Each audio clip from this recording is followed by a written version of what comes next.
Welcome back. Well, weather-wise, this has been a pretty nice weekend, right, for the holidays? But 38 years ago, not so much. We experienced the most famous weather events in Utah history. Now, you might have heard about this one before, but it's the most requested story for our own Craig Worth. So every once in a while, he adds a few newspaper articles and some old video.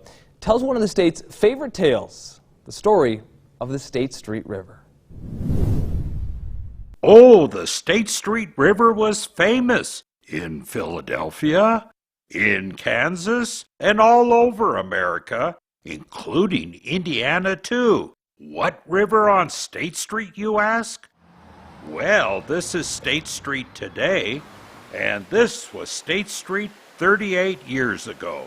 Yeah, a bit different. People talk about the flood of 1983 pretty much every spring when the snow melts.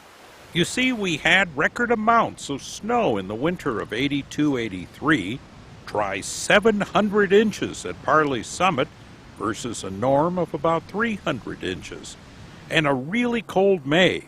That is until the last week of May when it hit 90 degrees. At first they thought they could hold it all at Mountain Dell in Parley's Canyon. It didn't work. The water came. Manholes became geysers. Water came down 13th South out of Parley's Canyon. It gushed through Memory Grove, tearing out a new channel. Things didn't look too good. People had about a day to save the town, and it all amounted to an equivalent of an old barn raising. Thousands turned out to sandbag the city. For the first time, even churches were canceled on May 29th. It was no picnic on the holiday weekend. 1 million sandbags, yes, 1 million sandbags were stuffed with sand.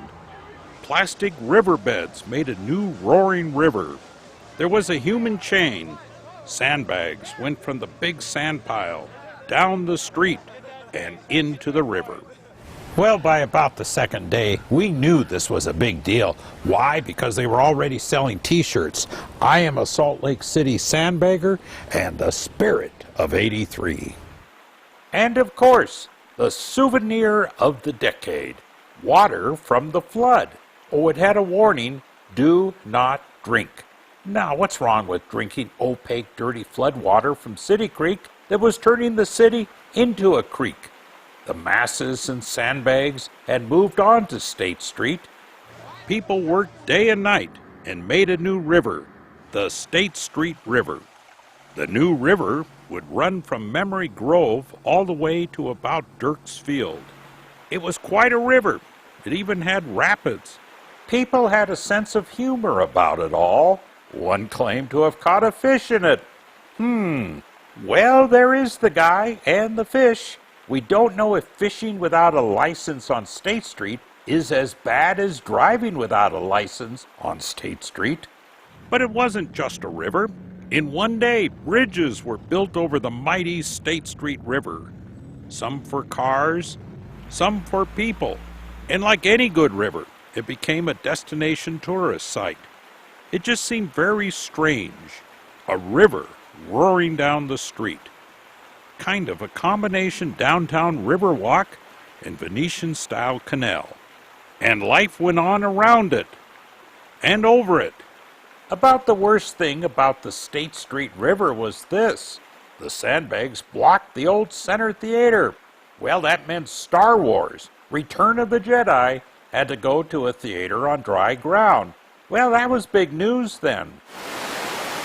The city spent about $150,000 a day to keep the river flowing, and it did.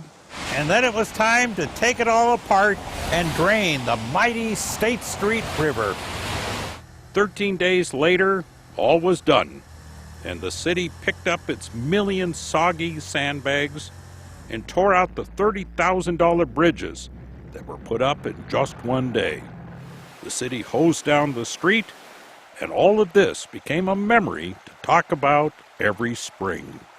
Craig Worth, ABC 4 News. The power of water. This is one of the defining events in Utah that everybody who was here remembers exactly where they were that day on that Memorial Weekend.